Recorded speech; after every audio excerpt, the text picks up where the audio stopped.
DaFAQ! Mickey, do I have to take out the Koma every time after playing? Excellent question, Gloria. Short answer, yes. Why? For multiple reasons, all of which involve elements directly in contact with the Koma itself, specifically strings and natural skin. Both of these are very strong and sturdy in their own ways, but they can weaken with prolonged stress or pressure. Let's tackle them both. First, natural skins. This skin is strong, but pretty much all natural skin have little imperfections or areas that are more prone to rupture. However, that doesn't mean the skin is about to break. Pretty much all natural skin sheets have these prone to rupture points, but the skin itself, it can last many years, sometimes well over a decade. And a few hours of Koma use a day won't matter. In fact, that's beneficial because the vibrations made from the strings and striking, that keeps the skin vibrating and helps it stay relaxed, elastic, and supple. However, having the Koma in there 24 hours a day, every day, when you're not playing it, that pressure is just going to strain the already weaker areas of skin, possibly causing it to break much sooner than it would if you just remove the Koma after you finish playing. Note, this wouldn't be a problem with synthetic skin, but we also have to consider the strings. So let's move on to that. This is especially true for silk strings, but does apply to nylon as well. So when we tighten the string, it has tension. That's okay.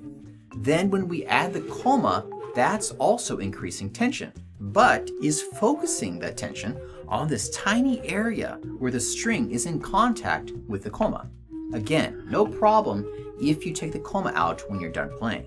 However, if it's never removed, that constant pressure will weaken this 1 to 2 millimeter area of string and cause it to snap much sooner, even when you're not playing. Surprisingly enough, the Koma itself might be okay. My gut instinct felt that, the constant pressure would weaken the structural integrity of the Koma. But as I've been thinking about it, I'm not so sure anymore. I've witnessed Koma breaking twice, and the first time it was a brand new one I bought, slid it in, and I played for just 2 minutes, and crunch it went. And another time was in Japan, watched a performance, and the Koma just broke spontaneously. All skilled players in Japan remove their Koma after their sessions, and mine only broke, within 2 minutes of its maiden voyage. So all of this spontaneous breakage leads me to think that, the reason is due to just poor material quality, not as a result of prolonged stress. So although it's just speculation, I suspect that if a Koma can hold up to regular use, sure, it'll probably be okay there, if it stayed in long term. Maybe, but I haven't tested it, and given that it does in fact stress the skin and the strings, it just isn't worth doing. So with all of that said, there's no denying that removing the Koma is a good thing to do. But it does not have to be as tedious as it seems. Let me show you an easy way to do it. After you finish your practice session, place your shamisen on your lap, and then with your sole hand, take your index finger and position it this way as if you're going to jam it up your belly button. But instead, aim at the hatumune, the area of the sole that swoops down. This place is very easy to slide your finger under the strings. Then lift up the strings with your finger and move your finger a couple centimeters toward the Koma. From this point, take your other fingers and thumb and position them around the rim of the dole. And from here, use your index finger to lift up the strings with the support of your other fingers around.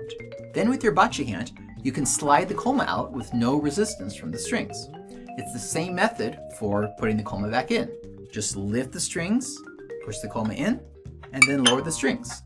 Now, there's more than one way to do this. If you find you can't lift the strings high enough with your index finger alone, feel free to put all your fingers underneath And then from there, you can put your thumb on the rim as well as the knuckles of your fingers.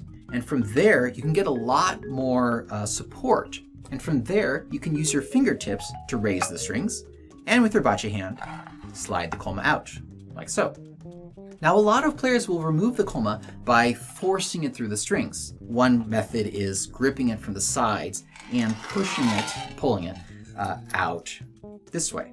And same for putting it in. They'll start here, push it in. This is okay, a lot of people do it. But if you have half bone koma, or the kind of style where the top half and the bottom half are two different materials glued together in the middle, for this, it's just really safer to lift the strings and slide it out. The reason being is that when you're pulling the koma sideways with the downwards pressure of the strings on top, going down, it really stretches that glue bond of the two halves of the koma. And in my earlier days, I used to just pull the koma out like this. But one day, I broke a really, really nice half bekel koma.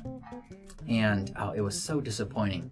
And ever since then, I've been very careful with how I remove the koma. In my opinion, when you're used to the motion, it's fast and effortless to just lift the strings, pull out the koma this way. In fact, it might be even a bit faster because you don't have to move it all the way to the edge to slide it out or put back in. You just lift the strings, and then from here, you just move it out to the side, and there you go. In fact, I just realized you don't have to move your finger, over here to lift up the strings. If it's just as easy for you, you can lift them from the hatomune. The main goal is just to make sure you don't feel resistance from the strings when you slide the koma in. That's the important thing. So whether your fingers are closer to the middle of the do or to the edge right here, as long as you don't feel resistance when you slide the koma in and out, that's all that matters. A final bonus point of convenience. Often, when people are done playing, they'll store their koma in a box or case of some kind. Now, if you have your shamisen on a stand and want it ready to play whenever the mood arises, pulling out the koma and putting it away in a box, that's just a tedious extra step. Here's a convenient method. After you lift the strings, slide the koma to the side and position it so the tip of the base is under the thick string. This will remove all stress and keep the koma securely in place. Then when you want to play again, all you have to do is hold the koma, lift the strings, and then just push it back in. And it's ready to go. It takes less than 2 seconds. Maybe a second extra, more or less. In any case, this is a very secure way to store the koma, and assuming your shamisen is in your office or studio and there's no pets or loved ones around, it will be very safe to store your koma this way. And it only takes 2 seconds or so to put it in. Take it out. That's about it. Kyle Abbott.